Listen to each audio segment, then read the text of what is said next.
Hey guys, um, I'm trying really hard now to try and get a couple of uploads up for you. I actually got this together at the end of December, but unfortunately, because of other tech issues, it's been a nightmare and the sound has been horrendous. So I'm really hoping that it's going to come together for us now. All right. So I wanted to talk to you about Aquarius because it's been such a hoo-ha about it.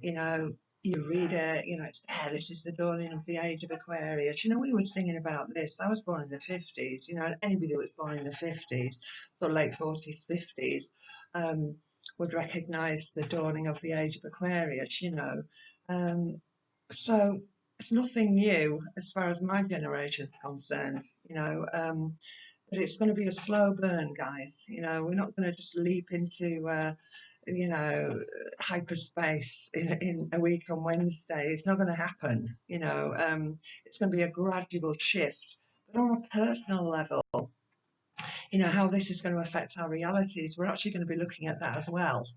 And I'm going to be doing a second video when I've done this one, as it's moving through the houses. And you have to understand, guys, that we are our signs. We're polarized through a particular constellation, but we do our houses. So our houses is where it all happens. All right. So if we're having a party in the houses and we've got transiting Uranus on there, or the Aquarian energies of Saturn in Aquarius, Jupiter in Aquarius. We've got Mercury in Aquarius at the moment as well. We're making a shift out in a few weeks, but nevertheless, there at the moment. So yeah, it can be slightly chaotic, guys. So I wanted to talk about that. So I'm just gonna have a look at this and see if I can get this script up for you, and we'll work from here. Okay. I wanted to start this off, and I thought, how am I going to start this off? And I thought, well, I could talk to you about Frank Zappa, the mothers of invention, and freak out, because there is an element of that with Aquarian. But I thought a lot of my younger clients are not even going to know what that is. So I thought I'd start with a bit of a favourite of mine, because I really love the old Greek connections. I've got several in my life, and Greece is very dear to my heart. So whether or not it's a prior life energy, I have no idea. But let's start off with Plato. Necessity is the mother of invention. All right. And I think, yeah, that's the way I want to start this. So we're all hoping for a much more enterprising and optimistic year ahead. So inspired thoughts, having a little bit more faith, and adopting new philosophies as we're moving forward, and grasping new opportunities, but being awake and aware to those opportunities. That's what Aquarius is asking us to do. All right. So it is waking us up on that level. And I think 2021, for me, is the realization that there is no more trying to fit the square peg in the round hole, guys. That defies the laws of physics as I know it anyway, at the moment. But we are moving into Aquarian time, so I'm sure they'll work that one out. But hopefully, by the end of this year, we've made a few steps on a personal level, as we're moving this sort of through this sort of awakening and realization that things have got to give. Things can't stay the same, guys. So I'm not saying that as humanity we've had this massive quantum leap of change. I don't think we have. I think it's going to be very gradual. And I think the transiting energies of the Jupiter Saturn conjunction that sparked 2021, Saturn's up there for until around the spring of 23, in Aquarius, whereas Jupiter moves, he's pretty swift, and he's going to move into Pisces for a couple of months, in mid-May, and he's then going to trip that retrograde into Aquarius July ends, and then he's going to move direct in Aquarius in October of 21. And in actual fact, he actually moves then into Pisces on the solstice, December the 21st of this year. So it's a fairly swift 12-month transit for Jupiter in Aquarius. So we will be pursuing and reviewing our aims throughout 2021. I do anticipate a sort of a slow, quick, slow energy And even though Mercury has just made a shift a couple of weeks back into Aquarius recently, our minds are going to feel certainly that we're wanting more added momentum. However, can be a bit chaotic as well, guys. So, we've got Mars in Taurus for the next month as well. So maybe even less than that. I need to check that. Apologies, guys. Somebody out there will tell me.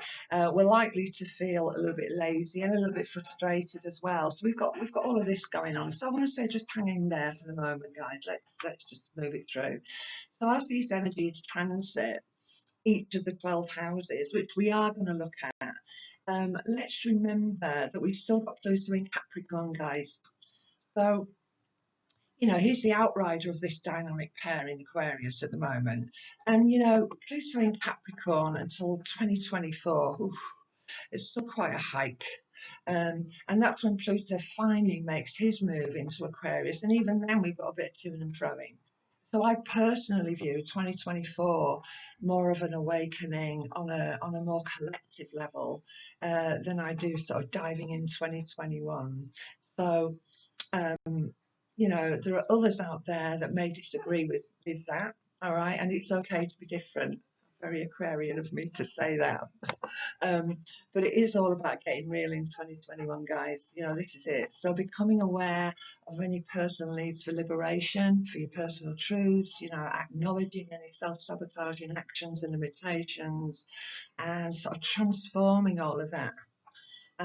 What has it that's been limiting your life, your progress, and consequentially, soul evolution, and we're going to be addressing all of that, I think, this year. So we're thinking about it. It's starting to seep into the collective psyche, and I think all of this is going to be addressed as we all move forward.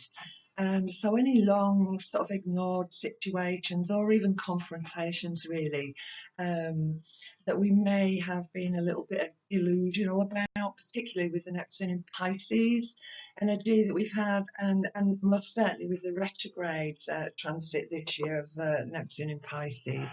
So Neptune began direct movement in Pisces November end of 2020, so now it's sort of moving through on the station. So it will be made more conscious, I think, around the core issues, around these situations, and I feel that they're going to be more fully realised. We're becoming awake to them. So, Aquarius is about revelation. It's about revolution, and it is about futurism. And Saturn is reality. How have we structured our conscious reality up until this point? Pluto in Capricorn is inherited conditioning, guys. It's societal conditioning. It's consensus thinking. And I think that's very much out of the window with Aquarius, and we have Jupiter, in Aquarius. Jupiter's natural law, so we've got this nurture versus nature energy. And that can be really challenging, Aquarius energy, it wakes us up, it shakes us up, and Jupiter's going to help us break free from that conditioning,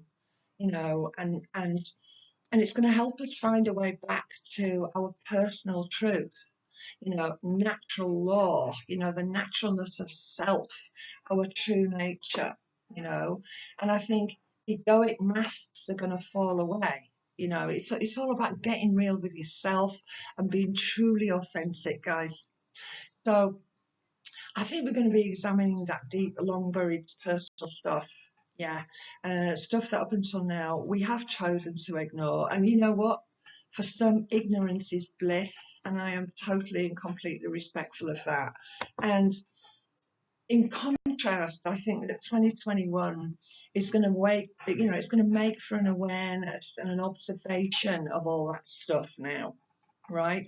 It's going to allow for healing and liberation from inherited conditioning, family guilt, all of that, and it's going to make for this continued soul evolution. We are all of us in a constant state of becoming, guys. Cosmic consciousness, infinite vibration and movement, and human consciousness is confined within this heavy consensus of Saturnian systems, all of these that we've created over centuries, millennials. So, all the rules, the man-made stuff, right? Um, and everything that comes with that. So we've actually got, and I use the terminology a lot, as you know, guys, in my blogs. We've got the sheriff, we've got Cappy, and we've got Jesse James, Aquarius now. So we've got this little bit of a shootout at the OK Corral going on, guys. And I think we're going to do that inwardly. So it's a personal revolution as well as a collective revolution. And hopefully we've got peaceful resolution, you know. Um, so we've also got the asteroid Pallas up there now, also operating in Aquarius. And Pallas, the asteroid Pallas, she's the strategist of the asteroid belt. And I mean, there are others that take that title, but I see Pallas as the strategist, but I also see her as a bit of a political activist there as well, particularly when she's going to be in Aquarius. Aquarius is about the awakening, and it is about, particularly with Jupiter, philosophy. So Pallas is going to help us formulate a better strategy, I think, and reassemble any fragmented areas of us and life. And scientifically, she's going to be really well placed for the pieces of the jigsaw to come together. Equations are going to be solved, guys. So it's all going to be very helpful for the physicists and the sciences generally. And we will be discovering much more about our universe and our part in the cosmos. So Aquarius will encourage innovation and originality, and it does give us permission to break away and ultimately break through this inherited conditioning and this stifling conformity that we have, aligned ourselves with, for so long. So we do that because we want to feel secure. We conform to belong, guys, because it makes us feel secure. So as Aquarius begins to seep, I feel, into the collective psyche, about rebellion, so limiting relationships, your relationship to yourself, the way you've been thinking about yourself, the way that you've been self-wounding, and how you've been treating yourself. I think particularly so with Chiron in Aries. Chiron, the trainer of heroes, Chiron carries the immortal wound. And in this instance, being in Aries, this is the wound to the self. So it's how we deal with it. Now, will we deal with this immortal wound and heal it now, or are we going to choose to put up and shut up for another lifetime? And I think that we can talk about healing the planet on that level as well, if we're talking about the collective energies of Chiron. So trying to adhere to the status quo, the social rules, and with Aquarius, there is realization, guys. So the phrase, it's just dawned on me, I think that's very apt for because, it being the sort of dawning of the age of Aquarius. So the Dharma and the Karma, guys, Dharma, the practices we undertake, the work that we've done so far, and our Karma, the result of that practice. So it's all about the physics. So if you want to do the work, guys, this is the time to do it. And not everybody will, but if you want to do it when you're waking up, then it's time. And I think we can expect huge technological breakthroughs in science. And I think the AI footprint is becoming acutely evident as we move forward. I do reserve judgment on that, particularly with how that's going to actually pan out with the Pluto and Capricorn energy that we've still got in the sky. And, and we could certainly, and I'm sure we have, in a clandestine way, gone down avenues of defence and the weaponising of AI. Medical research, neuroscience, computer brain interface, yeah, fine. The possibilities for paraplegic patients, it's tremendous hope there for sure. However, that's something that we really have to look at as to how AI will be used in the whole, and will it be wholly utilised for the goods? So in the wrong hands, I certainly think that could be quite apocalyptic. And I'm not going to go the way of the book of Revelations here, but I'm no theologian, guys, but at the end of the day, I'm sure that there are many of you out there that would know that scripture. Okay, so Pluto, let's have a look at it. Pluto, scorpionic in its nature, so being the psychology of the soul. So it's a very personal journey of discovery, I think, guys, and we're going to be diving deep, and we're going to be bringing long buried issues to that surface and analysing them. And hopefully with Jupiter, hopeful Jupiter, healing and liberating alongside being in Aquarius. For some, it can be frightening to do, but there is no more pebble skipping, I don't feel. Personally or collectively, we will dive deep. And I think a lot of you guys, particularly my clients, you've been working through that in 2020 anyway. You had this vision, and now things begin to crystallize. And I think that Saturn, or Saturn Capricorn energy is about crystallization. So I think that it is going to take until 2024 before we really, get things sorted out. So let's have a little look at the planetary stuff. So we chatted about science. So let's look at archaeology and the extremes in weather. So the climatic changes, all of this, is a huge factor. The planetary shifts that we're experiencing, transforming our landscapes, our geography, melting glaciers, and we are becoming even more aware of what we thought were extinct species, and other discoveries termed as new species, guys. So all manner of things being uncovered, and in my view, more likely to be rediscovered.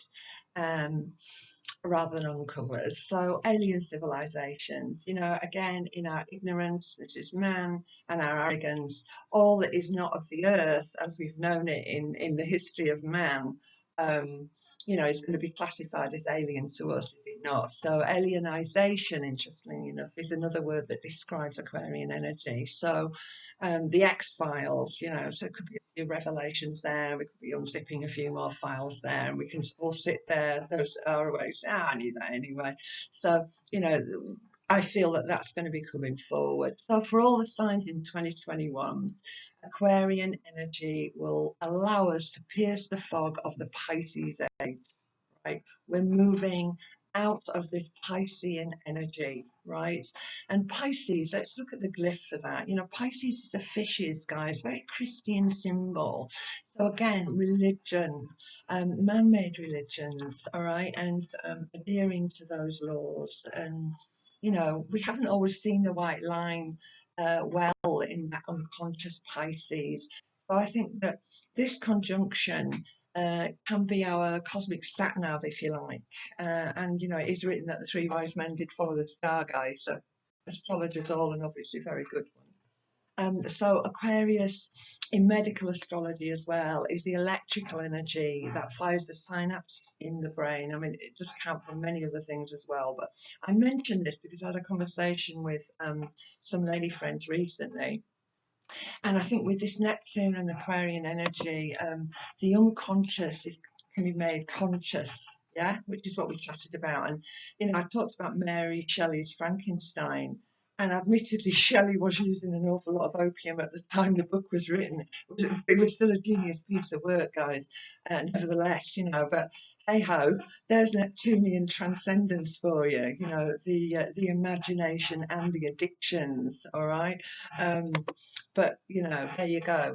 Aquarian energy fires the imagination, guys, and it can offer up a deeper understanding of the cosmic consciousness as well. All right, so I'm hoping we're going to go there, and I've got a course video coming up for that. Just a one-day sort of debate chat. That's going to be very interesting. I've been to get guest speaker on that as well. So Jupiter, our higher self, our intuition, right? That which connects us to the whole. As the awareness kicks in, we have the true awakening of intelligence, guys. And so it's not just AI, it's us beings, and we've got these kids coming in now that are going to be born into this Aquarian age, and hey, I feel that they're already awake, these souls that are coming down, and these kids are going to take us into the Aquarian age anyway. So all that was hidden in foggy Pisces will be made visible, guys, as we move forwards. towards this Aquarian age. So, Neptune in Pisces, it's here for quite a long time. It's going to be here for a few years, many more. So I think that meditation, transcendence, yoga disciplines, and again we've got Jupiter, natural laws, guys, healing techniques, natural therapies, herbal medicines, all of that. So we've got all that operating. So Neptune, let's look at Neptune in medical astrology. Neptune also controls the immune system. So the virus, of course, is Plutonian in its nature, it's scorpionic. So as the nature of Scorpio, it's here to transmute and osmose, right, with another organism, right, okay, and ultimately it compromises the immune system. All right, so as it continues to mutate, it is changing its DNA all the time, and we have to be careful. So, and I feel that the virus is still going to be here. And bearing in mind that Neptune is still in Pisces, it spreads with droplet, Pisces, of course. Neptune is sitting on his own throne in Pisces, so that's all there, and there aren't any boundaries, right? Let's remember that, okay? And we can become unconscious. We need to stay conscious, guys, and aware, all right? So Saturn, yes, still in Capricorn, the Pluto in Capricorn energy till 2024. I think there's going to be more regulation, and it does suggest limitation and containment, a lot more of that. But it does have its advantages, guys. It's the rules that separate us from the animals. Let's not forget that. So maturity, self-responsibility, the basic principles, really. That's a must. We're in crucial times, guys. And Aquarius can be so unpredictable, and it can be extreme. It shocks, it causes unrest, and it causes chaos. And we're going to have a degree of backlash from tribal groups for sure. There's always going to be a degree of extremism, fanaticism, populism. But I'm a believer that sort of left-wing ideology does often swing from, it springs from excessive right-wing controls. All right, so it's trying to find the balance. And ideology is also an Aquarian concept, as is separatism. So we need to balance. We need to balance that within the collective, I think. So awareness and mindfulness, guys. So Aquarius will transform, Jupiter will expand, amplify, and magnify all. So virus included. So it's going to continue to transmute, and it's shifting its DNA all the time. It's mutating. So it will continue to transmit through this Neptunian energy. So it's important that we stay responsible, we be mature in our right to party. And, again, Scorpio, Plutonian energy, Scorpio, and in Capricorn, so control, power, transportation, and penetration, guys, of another organism. And I've written down on here, vaccine, question mark, question mark. Now, I couldn't really get away without just mentioning it briefly. So, let's look at the vaccine. Yeah, here we go. This is Aquarius, and we've got the science now, and we believe the vaccine they already had the foundation for this set in place, preempting another viral breakout. And it doesn't mean to say that the vaccine is going to be necessarily made mandatory, I think, with this Capricorn energy, Pluto, the power energy. So if you choose not to take the vaccine, I think it is your human right. It's your personal choice. You are free at this time to choose. Okay, at this time, guys. So let's have a look at tech viruses as well. I think we're also going to be we're liable to become under a lot of pressure there. I think it's going to be more prevalent, and the techies that infect. On the flip side, we've got great techies out there that are going to redress the balance. Saturnian order within Aquarian chaos. That's the universal law of physics, guys. So, it's there. We've got it.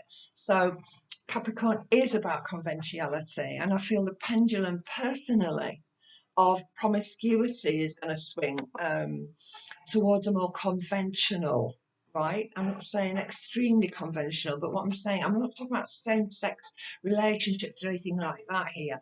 I'm personally making reference to the problems that and the extremes of pornography, particularly.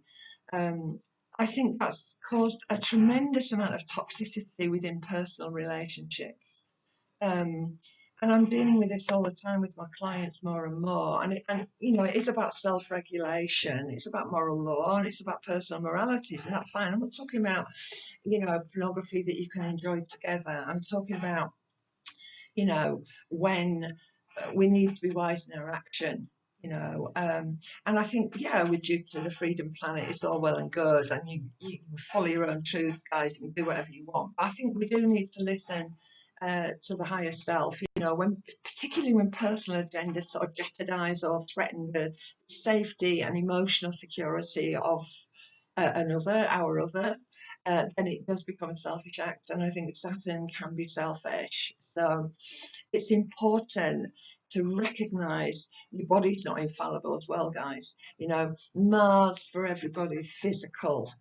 We need to recognize the physical body, and we need to be mindful of limitation to stay in good health, guys. Now, I'm going to move on in the next video to the individual houses. So where we're needing to utilize that faith, that optimism, and that sort of awareness and revolutionary energy, if you like, to free ourselves from constantly trying to fit that square peg in the round hole. So whatever dialogue you've been having with yourself, please recognize that this is your soul screaming here, right? So divorcing from the emotion of humanness, no, it's difficult, you know. I mean, a lot of the yogis talk about this, the monkey mind, you know, the monkey body, the monkey mind. So it's very difficult for us to do that. But let's not forget that we are co-creating with the cosmos, right? When we try and divorce from the human emotion, the emotion, when we can push it aside, when we can be objective, you know, that's when I feel that we do connect more with source and cosmic law, you know. So we are going to be looking at where the Aquarian energy is going to be happening as we move around the houses. So we're going to work from the first house to the 12th house and the influences of those energies on those houses. And don't forget, guys, again, we do our signs, you know, we're solarized through, you know, a particular constellation. That's the solarization of consciousness. But we do our houses, guys, right? The houses is where it's all going on. So if you're having a bit of a party with all your natal planets, and we've got these transiting energies working on those, then we have to look and correlate and, you know, see how things work. So I'm going to be looking at that, the houses. So if you do want a more detailed personal assessment, you need to get in touch with me. And obviously, you know, I utilize my Mars in Pisces energy as well, so the channeling side. So you know, if you need connections, as I call it, just through another window, guys, I can do that for you. So I'm going to say goodbye at this point. I'm going to upload a second video for you, and as we move through the houses, guys. Right, and I'll see you soon. Thank you.